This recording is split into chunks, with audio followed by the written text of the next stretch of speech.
Hey guys, my name is Evan. Welcome to Country View Acres. So me and Rebecca, we just got back from going to the butcher shop. We just picked up our 2 hogs and brought those back. And what you just saw us putting in this freezer out there, that was half of a hog. That's going to her brother. We're going to deliver that to him here later tonight. And we were going to pick up the steers today as well. We thought we were going to be picking up 2 hogs and 2 steers.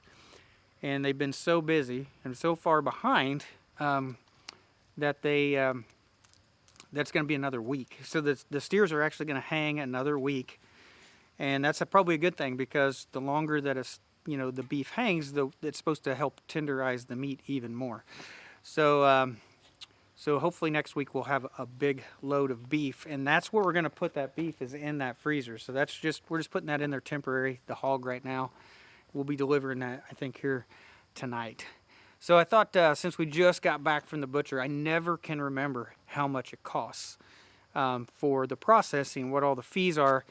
And I thought maybe I would just go over it real quick, and then this would be a good reminder for me next year to kind of get a good estimate on how much it costs to have a hog butchered.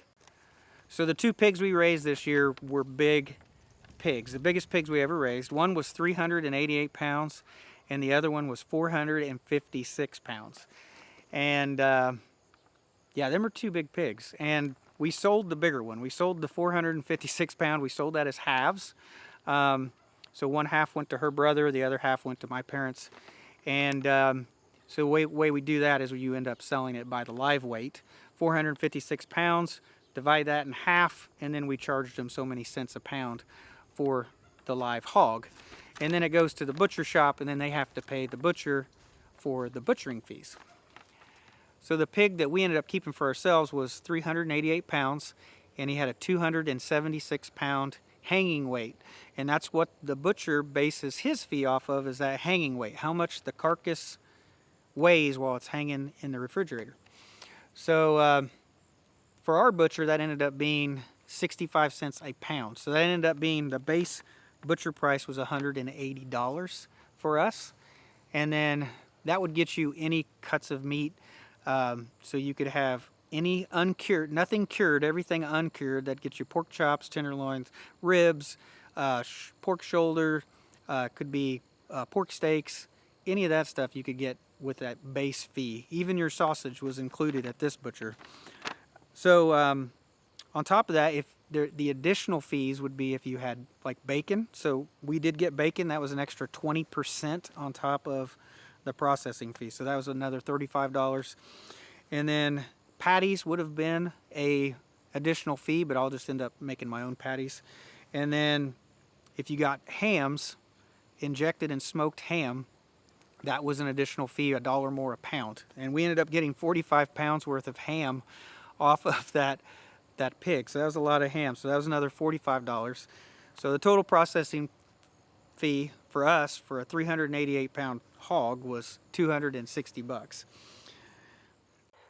So I know in the past I've been able to tell you what the exact feed cost was to raise the 2 pigs, but this year I'm not going to be able to do that. So the main problem is I bought cracked corn and soybean meal, and we were mixing our own feed, but all the animals ended up sharing that cracked corn, which was the majority of the feed. The steers ate it, the ducks ate it, the pigs ate it, and maybe even the chickens ate it a little bit, maybe even the turkeys. We just ended up using that on a lot of things, and so it's really hard for me to tell how much the pigs actually ate out of that. Now I will say we kept the pigs way longer. They were huge, and those last 3 months of their life, they definitely gone through 1,200 pounds or more of feed in those last 3 months. So they really went through the feed when they got big. So I'm going to guess that it was probably very expensive this year to raise the pigs, just because once they get to a certain size, feed cost just kind of goes up. But I won't be able to tell you what it cost. I can only imagine that it was probably quite a bit higher this year, just because we fed them so much more feed. So we have 2 freezers in the basement of our house, and we just brought home that whole hog, and that completely filled up our freezers completely.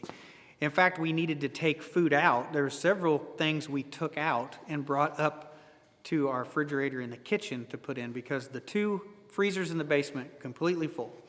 And we knew we were going to run into this, so we knew we needed to buy an extra freezer, our 3rd freezer. And so we ended up just picking this freezer up about 4 weeks ago.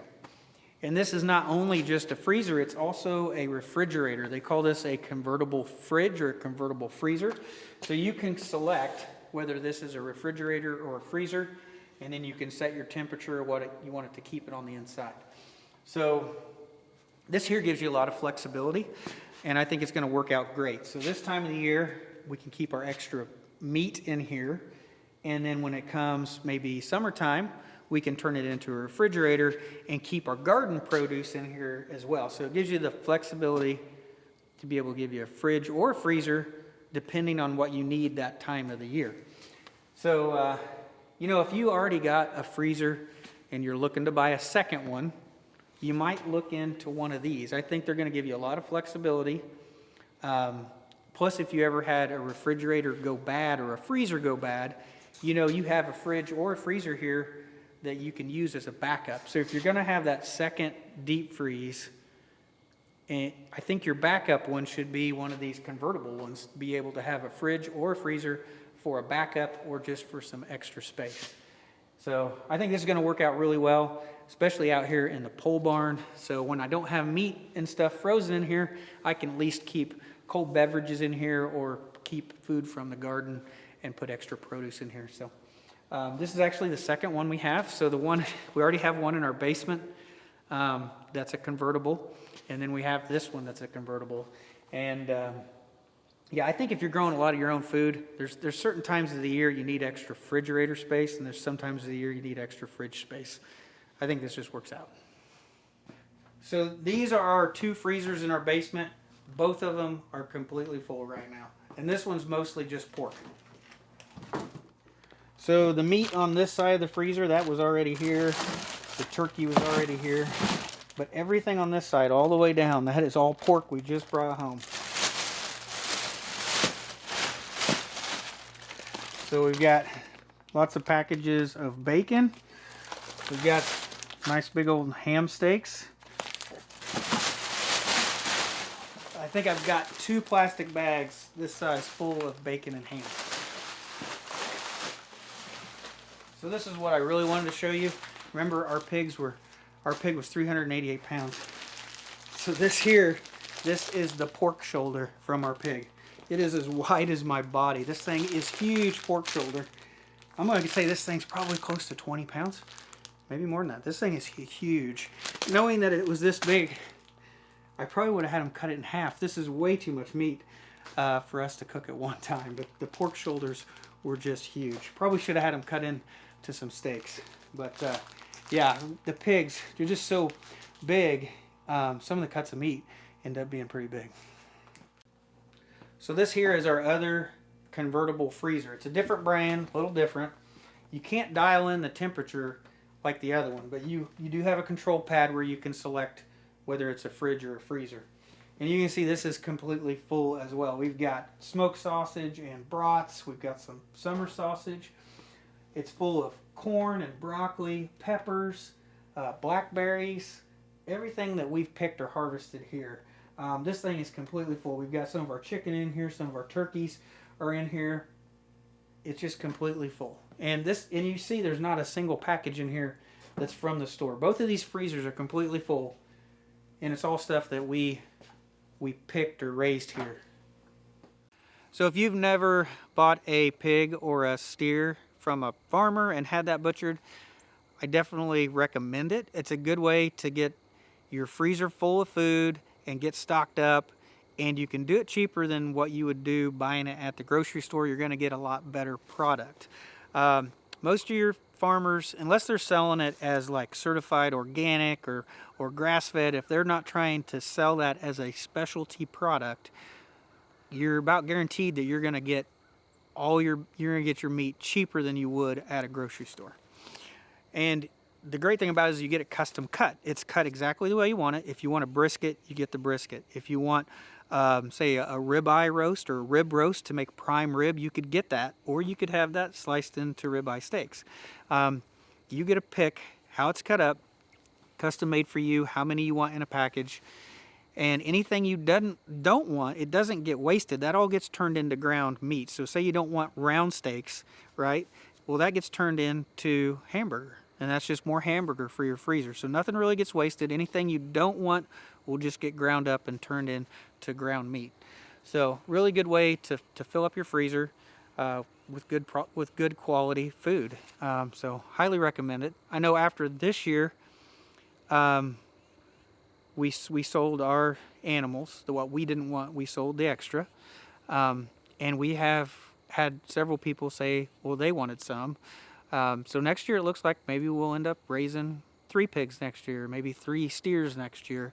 So it looks like we'll be definitely raising more, because we definitely have people interested in buying some and putting some in their freezer.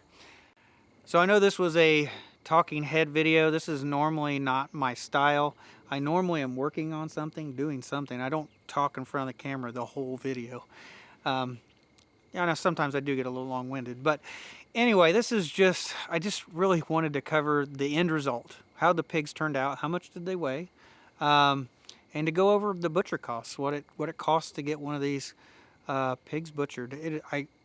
It's really a reminder to me. I want to be able to maybe come back and look at this, but I need to be able to tell the people who want to buy off of me. A lot of times their biggest question is, how much does it cost to process them? And I want to be able to give them a better estimate, or at least be able to give them a way to estimate their cost a little bit better. So this is really just kind of a reminder to me, just how much is the butchering fee. It'll be really interesting to see the steers, how that turns out. If the fees are the same, is it still going to be 65 cents a pound to butcher them, or are they going to have a different fee? The good thing about a steer is there's not any curing fees, right? There's no hams to be made or bacon to be made. So it'll be interesting to see how the fees turn out when we finally pick up the meat from the steers. But anyway, hopefully this is a quick video. Hopefully I didn't talk too long, but I just wanted to at least give you guys an update on how it all turned out. Next year I'll try to do better on the feed cost. I'm planning on buying a separate pig feed and a separate steer feed. Probably won't give them the steer feed until the last few months they're here. Probably be grass-fed most of their life. And then we'll just try to fatten them up at the end. But I'll try to keep those feeds separate, and then maybe get a better cost next year, what the actual cost was to raise the animals. But anyway, that is it for today's video, guys. So thanks for watching. I'll see you in the next one.